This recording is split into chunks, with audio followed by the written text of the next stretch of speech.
Welkom by my diepste smeekgebede, sessie nommer 6. Gee my 'n dankbare hart. Ons het die afgelope 3 maande na 5 smeekgebede gekyk, wat ek hoop jy nou al jou eie gemaak het. Die eerste ene was, bewaar my hart. Here, help my dat ek nie doelbewus teen U sal sondig nie. Die tweede een, vul my met U liefde.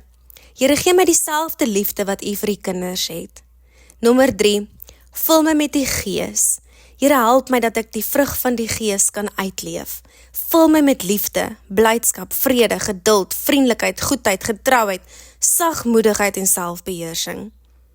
Dan het ons in nommer 4 gevra dat God ons sal help om nederigheid eerder te kies, as wat ons God dwing om ons nederig te maak.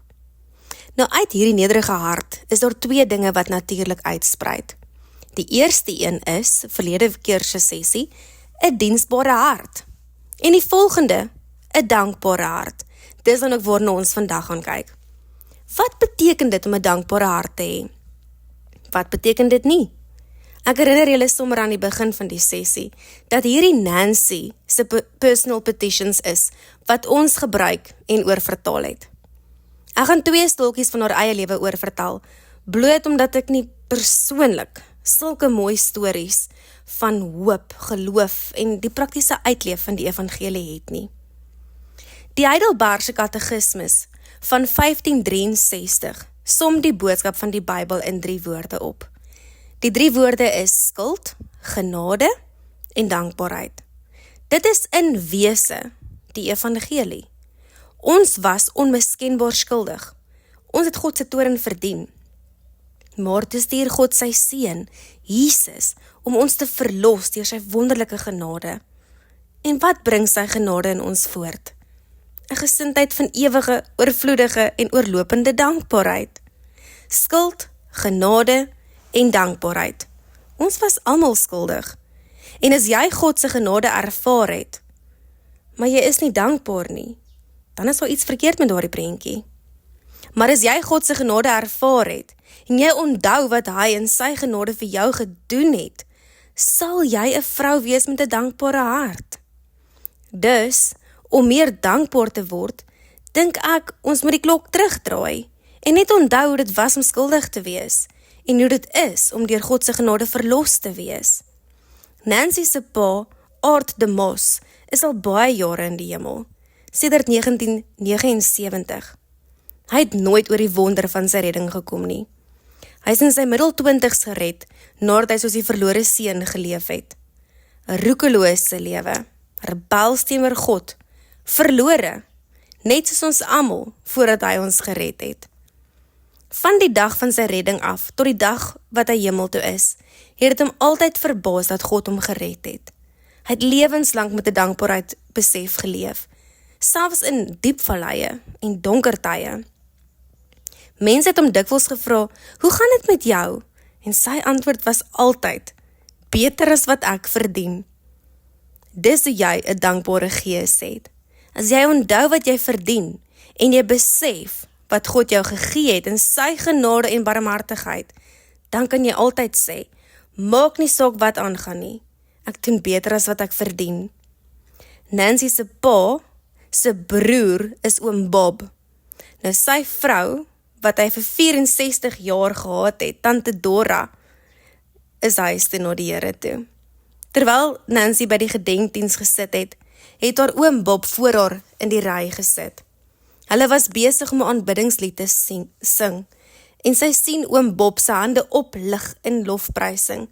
Hy aanbid die Here en dank hom vir die kosbare geskenk van hierdie wonderlike vrou, wat hy by 64 jaar gehad het. Hy het dankie gesê in die middel van sy verlies. Wel, hy het haar nou nie regtig verloor nie, hy weet waar sy is, maar in die menslike ervaring van verlies, het hy nog steeds die Here geprys. 'n paar weke later, het sy seun hom besoek en 'n foto geneem. Oom Bob in sy laat 80's, buite op 'n pragtige Florida dag, hande in die lug, na die hemel terwyl hy stap en die Here aanbid. Nancy het hom omstreeks daardie tyd besoek, net na die begrafnis en hom gevra, oom Bob, hoe gaan dit met oom? En hy sê, ek is so geseënd. Ek het hierdie wonderlike vrou vir 64 jaar gehad. Sy het so baie pyn gehad in haar laaste jare. Nou is sy by die Here, en sy het nie meer pyn nie. Hy kon nie ophou om die Here te dank nie. Dit was nie dat hy die Here gedank het dat God haar weggeneem het nie. Dit was dankie Here, dat U haar aan my gegee het. Nou is sy by U. Dit is 'n man wat die hart van dankbaarheid geleer het. Nancy het onlangs 'n brief opgespoor wat oom Bob aan sy familie gestuur het op Dankseggingsdag in die jaar 2008, toe hy 80 jaar oud was. Ek gaan die brief vir jou lees, want dit wys net sy hart van dankbaarheid. Ek het deesdae baie gedink oor iets. Die enigste alternatief vir dankbaarheid is 'n verskriklike ding om aan te dink. Dit het onlangs by my tuis gekom, toe ek op my oggendstappie by die tennisbane verbygestap het. Toe ek die klank van tennisballe hoor, wat teen rakette klap en mense wat agter balle aan hardloop, het daar 'n sterk verlange in my hart en gedagtes opgekom om weer te speel. Sedert my knievervangingsoperasie vroeër vanjaar, het ek gehoop om sterk genoeg te word om weer tennis te speel. Maar soos die dae in weke en die weke in maande verander het 'n nare besef my getref. Dalk gaan ek eenvoudig nooit weer tennis speel nie. Ek het dit gehaat om daaraan te dink en dat dit dalk so kon wees. Vir weke het ek 'n ontevrede gesindheid in my voel opkom. Ek het nog nuwe tennisballe, 'n nuwe raket, tennistydskrifte, pragtige privaatbane beskikbaar. Ek moet uitgaan en speel. Toe het die Here egter genade aan my bewys en my verlos van die pad waarop ek was, deur my te wys dat ek glad nie rede het om te kla nie, maar juis baie het waarvoor ek dankbaar kan wees. Ek het skielik die wonderlike waarheid besef dat hy vir my 'n sterk liggaam en bene gegee het om tennis te speel sedert ek 14 jaar oud was, toe ek op my hoërskoolse tennisbane gespeel het. En ja, ek speel sedert 10. En toe het hy nakkies gesê, Bob, het jy dit vergeet, jou ondankbare elendeling? Hy praat mos met sy eie siel, nee. Nou, wanneer ek by die tennisbane verbygaan, fluister ek 'n dankgebed. Dankie Here, dat U my toegelaat het om al hierdie jare tennis te speel. Ek dink ons kan hierdie alledaagse voorbeeld gebruik as 'n metafoor vir die geestelike lewe. Hou ons ooit net skielik stil, so oorweldig deur 'n kykie van wat God vir ons gedoen het, dat ons diep asemhaal en vir iemand of vir die Here sê, ek kan dit nie glo nie, dat God my sou lief hê, my red, kan dit nie glo nie. Dankie Here. En toe het hy afgesluit met hierdie bekende vers, loof die Here o my siel, en moenie een van sy weldade vergeet nie. Ons gaan na die volgende skrifgedeelte in Rut 2 vers 10 kyk. Voordat ek vir jou sê wat daardie vers sê, wil ek eers 'n bietjie agtergrond gee. Onthou, Rut was 'n Moabitiese vrou, en die Moabiete was uitgesluit van die beloftes wat God aan sy volk Israel gegee het. As gevolg van verskeie oortredings, was hulle onder God se vloek, en hulle was nie toegelaat om in die tempel te aanbid nie. Maar in sy genade, hier in hierdie klein boek Rut, trek God hierdie Moabitiese vrou na homself toe, en hy draai haar hart om hom lief te hê en hom te aanbid. En deur 'n reeks gebeure, soos jy onthou, beland sy in Israel, 'n armlastige weduwee onderaan die sosio-ekonomiese leer.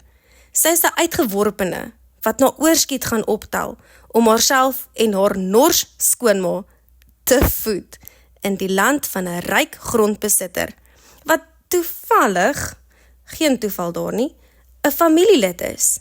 Alhoewel nog Boas, nog Rut, dit toe al geweet het. Maar daardie land, Boas se land, word vir haar 'n veld van genade, aangesien Boas vriendelikheid aan haar betoon het en haar verseker van sy beskerming en voorsiening.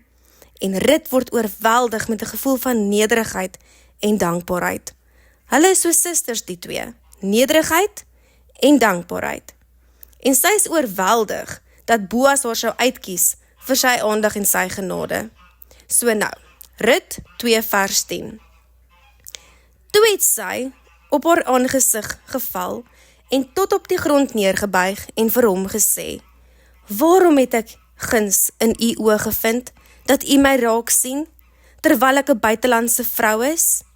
en kyk dan na vers 13 van hoofstuk 2. Toe sê sy, mag ek guns in u oë vind, my Heer, want u het my getroos, en u het vriendelik met die diensmeisie gespreek, alhoewel ek nie een van die diensmeisies is nie. Wanneer jy daardie verse en die omliggende verse lees, sien jy nooit by Rut enige teken van eie geregtigheid of 'n gesindheid van eise nie. Jy sien nooit dat sy kla oor die harde werk van are optel nie. Dis rof op die hande. Sy werk van vroegoggend tot laat in die aand, met kort tussenpauses, sodat sy haarself kan voed en kos huis toe kan neem vir Naomi. Jy sien nooit dat sy daar kla nie. Jy sien net hierdie suiwer, sagte gevoel van verwondering en dankbaarheid.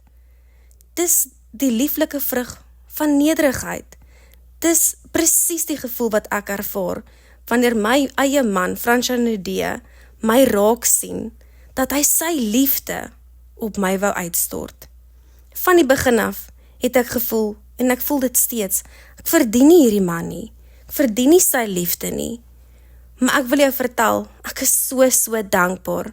En as dit die manier is hoe ek oor my man voel, as dit die manier is hoe Rut oor haar Boas gevoel het, hoeveel meer behoort ons dan nie met verwondering, ontzag, verbasing en dankbaarheid te voel, dat God ons liefhet nie, dat hy ons in sy veld van genade inbring, dat hy vyande in vriende verander, dat hy die kies wat hom gehaat en verwerp het, om in sy familie aangeneem te word. Hier is dus die vraag, leef ons met die besef, dat ons ontvangers is van oorvloedige, onverdiende genade. Ons doen, wanneer ons stil staan en daaroor dink. Die probleem is, ons staan nie dikwels genoeg stil en dink daaroor nie, of hoe? Wat keer ons om voortdurend en diepgaande dankbare mense te wees? Ek wil voorstel dat daar niks is wat dankbaarheid in jou hart of gedagtes vinniger doodmaak, as vergelyking of verwagtinge nie. Daar is 'n gedeelte in die Nuwe Testament, Matteus 20, 'n gelykenis wat Jesus vertel het, wat vir ons 'n prentjie gee van hoe vergelyking en verwagtinge, dankbaarheid en nederigheid doodmaak. Onthou jy, dit is die gelykenis van die arbeiders in die wingerd. En hier is hoe die verhaal basies verloop. Om 6:00 in die oggend gaan 'n man uit na die markplein en huur 'n groep dagloners om in sy wingerd te werk. Die werkdag sou 12 uur lank wees, van 6:00 die oggend tot 6:00 die aand.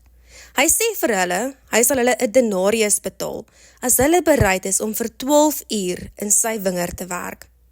'n Denarius was 'n billike dagloon. Hulle was heel tevrede. Ja, dis wat ons wil hê. Ons het 'n werk nodig. Ons het geld nodig. Ons moet ons gesinne voed. Dis regverdig. Ons sal vir die werk. So sê hulle ja. Hulle verlaat die markplein en begin werk in sy wingerd. 3 uur later gaan die eienaar weer uit en huur nog werkers wat nog in die mark staan en werk soek. 3 uur later doen hy dieselfde. Teen 12 uur en 3 uur die middag sê hy, het julle nie werk nie? Kom werk in my wingerd en ek sal julle iets betaal wat regverdig is. Uiteindelik, om 5 uur die middag, met net 1 uur oor in die werkdag, net voor uitvaltyd, huur hy nog werkers wat die hele dag gewag het vir werk. Wanneer die klok 6 uur die aand lui, kom dit by die uitbetaling. Al die arbeiders staan in die ry om hulle loon te ontvang. Hy begin deur die wat laaste aangekom het, die werkers van net 1 uur, eerste in te roep. En hoeveel betaal hy hulle?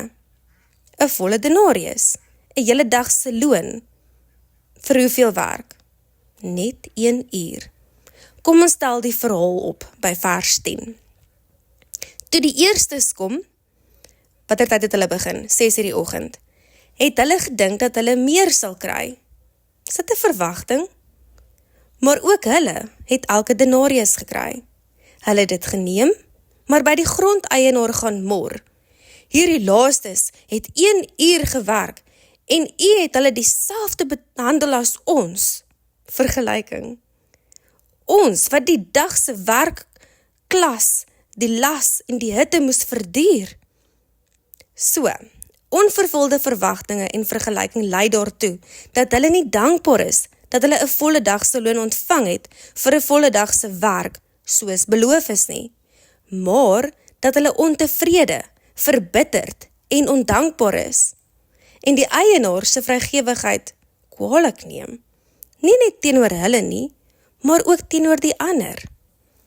Vers 13 sê, maar hy het een van hulle geantwoord, vriend, ek doen jou nie onreg aan nie, het jy nie met my op 'n denarius ooreengekom nie? Neem wat joune is en gaan. Ek verkies om vir hierdie laaste een dieselfde te gee as vir jou. Mag ek nie met my goed maak wat ek wil nie? Of is jy afgunstig, omdat ek goed is? Aan wie behoort die denarius? Dit behoort aan my, sê hy. Dis die eienaarsin. Het ek nie die vryheid om wat myne is te neem en dit aan wie ek wil te gee nie? En gaan jy ontsteld raak? So, dis nou nie die letterlike vertaling. Die letterlike is jou oog boos, omdat ek goed is? Het ek jou enige onreg aangedoen? Het ek gesê, as jy vir my kom werk, sal ek jou 'n denarius gee? Het ek nie my woord gehou nie? Die arbeider sê, ja, u het die woord gehou, maar ek het gedink, daar kom dit, onvervulde verwagtinge. Maar kyk wat het u vir hulle gedoen? Vergelyking. Dames, daardie sonde van vergelyking en verwagtinge sal ons altyd in die moeilikheid bring. Maar wat van hierdie vrou? Kyk hoe het u haar behandel. Dis wat die digter in Psalm 73 sê. Toe ek na die goddeloses kyk, het dit gelyk asof hulle altyd voorspoedig is. Maar ek het gedink, ek het reg geleef. Ek het my hande rein gehou. En kyk wat gebeur met my. Hulle kry die goeie dinge, en ek kry die moeilikhede. Dis 'n worsteling wat ons almal in ons harte ervaar. Dit gebeur wanneer ons onsself vergelyk met ander, met hoe God ander behandel, hoe hy hulle hanteer, en hoe hy ons hanteer. En dan kom daar verwagtinge. Ek het gedink as ek dit doen, dan sou God dat doen. Ek het gedink as ek 'n goeie ma is, sal al my kinders Jesus lief hê. Ek het gedink, ja, dan word ons verbitterd, ons raak kwaad, ons kla, en ons is verontwaardig teenoor ons goeie en genadige meester, wat nog altyd net goeie goed gedoen het en vriendelik was teenoor ons. Ek wil so ver gaan deur te sê, dat daar niks mooier in 'n vrou is, en wil jy 'n mooi vrou wees, as 'n nederige, dankbare gees nie. En mag ek sê aan die ander kant, daar is niks leliker nie. Maak nie saak hoe ongelooflik mooi ander mense mag dink, daardie vrou van buite is nie. Wanneer dit daarop neerkom, en vir die mense wat saam met haar moet leef, daar is niks leliker, as 'n klaande, kermende, ondankbare vrou nie. Die sonde van ondankbaarheid sal jou oud laat lyk, nog voordat jy oud is. Het sal jou hard laat lyk, het sal jou elendig laat lyk, en dit sal die mense rondom jou ook elendig maak. Ek weet nie hoekom nie, maar dink ons as vroue wys dit selfs meer in ons gelaat, in ons gesiguitdrukking. Selfs die toestand van ons liggame, fisies, word geraak deur hierdie hele saak van dankbaarheid. So hierdie saak van ondankbaarheid in 'n vrou se lewe, sal die atmosfeer van jou huis, jou werkplek en jou gemeente beïnvloed. Of jy 'n dankbare of ondankbare vrou is, sal bepaal of jou teenwoordigheid verander 'n giftige atmosfeer skep of 'n genadige geur versprei. Dink in die atmosfeer in jou eie huis. Ek weet ek het dit al baie gesê, maar ek glo dit en dis waar. As vroue is ons die termostate in ons huise, in ons gemeentes en in ons werkplekke. Ons is nie die termometer nie. Die termometer wys bloot die temperatuur. Die termostaat stel die temperatuur. Ons stel die temperatuur. As jy nie van die temperatuur in jou huis hou nie, as jy nie van die atmosfeer hou nie, ek sê nie jy is die enigste wat verantwoordelik is daarvoor nie, maar ek sê wel, kyk in die spieël en vra, Here, is daar 'n dankbare gees in my? Is my gees, my gebrek aan nederigheid, my gebrek aan dankbaarheid, besig om 'n kultuur of 'n klimaat in hierdie huis te skep, wat nie bevorderlik is vir vreugde nie? Nou ja, daar kan ander mense in jou huis wees, wat ook hulle eie kwessies het. Daar is waarskynlik. Ons is mos almal sondaars, nê? Ons leef saam, en daarom het ons God se genade nodig. Maar ek het gevind, in die kerk, by die werk. Ek kan 'n vertrek instap en sonder om 'n woord te sê, net deur my gees. As ek nie 'n dankbare vrou is nie, kan ek die hele atmosfeer van daardie plek aftrek. En jy kan dit ook doen. 'n Ondankbare gees kan 'n huwelik vernietig. Dit kan 'n huis vernietig. Maar 'n dankbare gees kan deur God gebruik word as 'n instrument om die harte van jou geliefdes, die mense met wie jy werk, die mense met wie jy leef, te draai na 'n verlange na Christus. Ek wil 'n hart hê wat altyd ingestel is om die genade van God raak te sien en te waardeer. Die God wat ons daagliks oorlaai met sy gawes, soos Psalm 68 vers 19 sê. Laat ek jou herinner dat dankbaarheid uitgespreek moet word, nie net aan God nie, maar ook aan ander, aan jou eggenoot, jou ouers, jou kinders, jou medewerkers, jou leraar, mense wat jou wandel met die Here beïnvloed het. Moenie wag tot die begrafnis nie. Sê dit nou. Gee die blomme terwyl hulle nog geniet kan word. En dan net 'n slotwoord hier. Ek weet daar is mense wat hierdie luister, wat voel dat jy in hierdie seisoen meer swaar kry as seëninge in jou lewe het. Miskien meer rede om te treur as om dankie te sê. En ek wil jou verseker dat God omgee oor daardie hartseer en dat hy wil hê jy moet daardie laste na hom toe bring. Maar te midde van jou beproewings wil ek jou aanmoedig om jou seëninge te tel. Noem hulle een vir een en jy sal verbaas wees oor wat die Here gedoen het. Jy sê dalk, ek weet nie waar om te begin nie. Ek kan nie aan seëninge dink nie.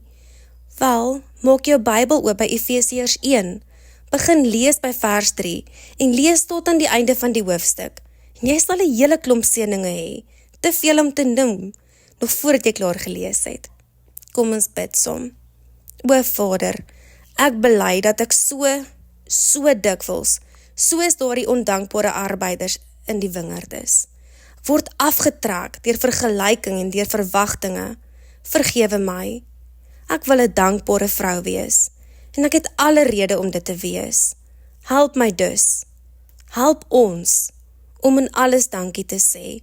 Help ons om die gawes en seëninge wat ons van U en van ander ontvang het, te erken en dit uit te spreek.